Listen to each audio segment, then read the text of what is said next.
Hotel ইন্টারকন্টিনেন্টালে ফুলের বাগান আছে, কোনো আয়না ঘর নেই বলে জানান হোটেলটির শ্রমিক ও কর্মচারী ইউনিয়নের সভাপতি মোহাম্মদ মহসিন। হোটেল ইন্টারকন্টিনেন্টাল ঢাকা নিয়ে কয়েকটি মিডিয়ায় প্রকাশিত সংবাদের প্রতিবাদে শনিবার বিকেলে সভা করে হোটেলটির শ্রমিক ও কর্মচারী ইউনিয়ন।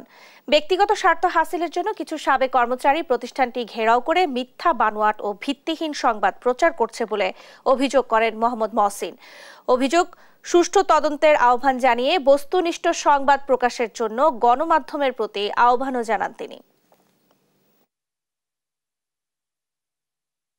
আয়নাঘর তো না, আমি মনে করি যে এই হোটেল ইন্টারকন্টিনেন্টাল ফুলের বাগান আছে। আমরা কোনো ম্যানেজমেন্টে কখনই আসি নাই। প্রতিষ্ঠানের প্রতি সাধারণভাবে কেউ যদি কিছু করে থাকেন ওটার ব্যাপারে প্রয়োজনীয় ব্যবস্থা নেওয়ার একমাত্র ম্যানেজমেন্টের আছে। ওটা ম্যানেজমেন্ট বলতে পারবেন কি করতেছে।